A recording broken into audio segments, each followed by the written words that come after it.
বর্তমান যুগে মনে হয় অবৈধ টাকা সবচেয়ে বেশি ইনকাম ডাক্তারদের। তো আমার গলা ব্যথা নিয়ে আমি একজন ডক্টরের কাছে গেলাম, নাক কান গলা স্পেশালিস্ট। তো উনি আমাকে 5টা ওষুধ দিয়েছে, কোনো ধরনের সমস্যা নাই, তারপরে উনি আমাকে 5টা ওষুধ দিয়েছে, যেটা আমি খুবই আমার এত খারাপ লেগেছে। এবং ওনার কাছে যেই রুগীরা আসছে, আমাকে বসিয়ে উনি অনেক রুগী দেখছেন, আমার কথা শুনছেন আস্তে আস্তে।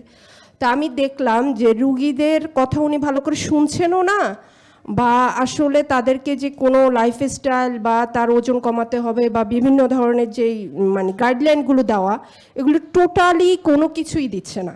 আসসালামু আলাইকুম। হ্যাঁ, ওয়ালাইকুম আসসালাম। বলেন স্যার, আসলে আমি এখানে আমি স্যারের বিষয়ে কিছু কথা বলবো। সেটা হচ্ছে আমার ওয়েট ছিল 87। তো আমি 2000 আগে ছিল, জি স্যার। তো আমি 2020-এ আপনার ভিডিও দেখে তখন ওজন কমিয়েছি। কিন্তু এখন ওজন কমানোটা কিন্তু আসলে একটা মানুষের মূল টার্গেট হওয়া উচিত না, আমি যেটা এখন বুঝতে পারছি।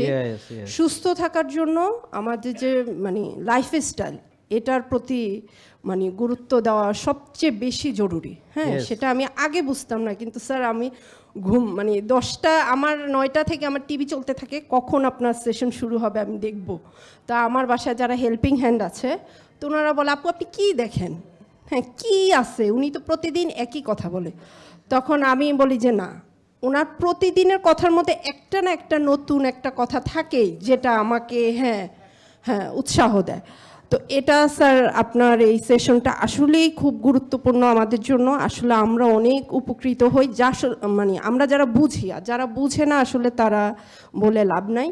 আর আরেকটা বিষয়, যে বিভিন্ন ডাক্তার বা যারা আসলে আপনার বিষয়ে কথা বলে, আমি ওইটা বলার জন্যই মূলত আজকে এখানে বসে আছি।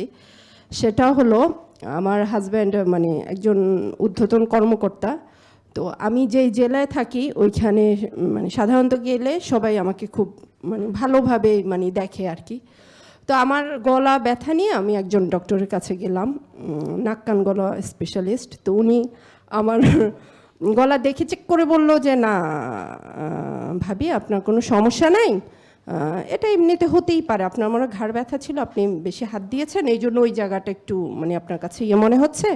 তো উনি আমাকে 5টা ওষুধ দিয়েছে, কোনো ধরনের সমস্যা নাই, তারপরে উনি আমাকে 5টা ওষুধ দিয়েছে, যেটা আমি খুবই আমার এত খারাপ লেগেছে। এবং ওনার কাছে যেই রুগীরা আসছে, আমাকে বসিয়ে উনি অনেক রুগী দেখছেন, আমার কথা শুনছেন আস্তে আস্তে। তা আমি দেখলাম যে রুগীদের কথা উনি ভালো করে শুনছেনও না, বা আসলে তাদেরকে যে কোনো লাইফস্টাইল বা তার ওজন কমাতে হবে বা বিভিন্ন ধরনের যেই গাইডলাইনগুলো দেওয়া, এগুলো টোটালি কোনো কিছুই দিচ্ছে না। শুধুমাত্র প্রেসক্রিপশন লিখছে, এবং প্রেসক্রিপশন লেখার জন্য আর কি ওনার কাছে আছে, ওই যে আমরা যেরকম ছাপ দেই না, হ্যাঁ সিল, অনেকগুলো সিল উনি জমিয়ে রেখেছে, জাস্ট উনি সিলগুলো মেরে দিচ্ছে। আমি এত খারাপ লেগেছে আমার, আমি বলে আর পরে আমি আমার হাজব্যান্ডকে বললাম যে আসলে বর্তমান যুগে মনে হয় অবৈধ টাকা সবচেয়ে বেশি ইনকাম ডাক্তারদের। তখন বলতেছে, এটা তুমি বলতে পারবা? তো অবশ্য কেন বলতে পারবো না, অবশ্যই বলতে পারবো।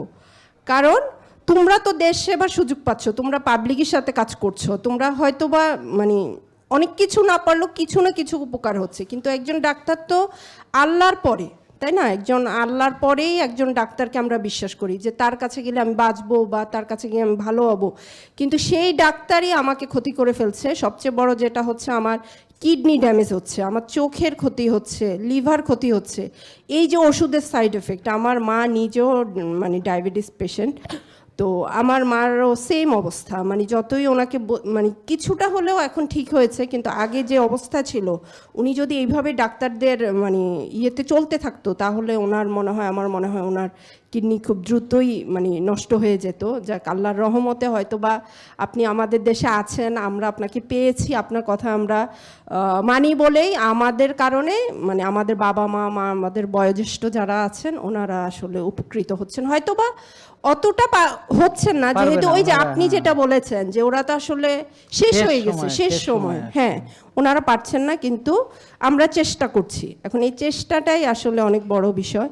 জেকে লাইফস্টাইল লিমিটেড, ওষুধ মুক্ত সুস্থ জীবন।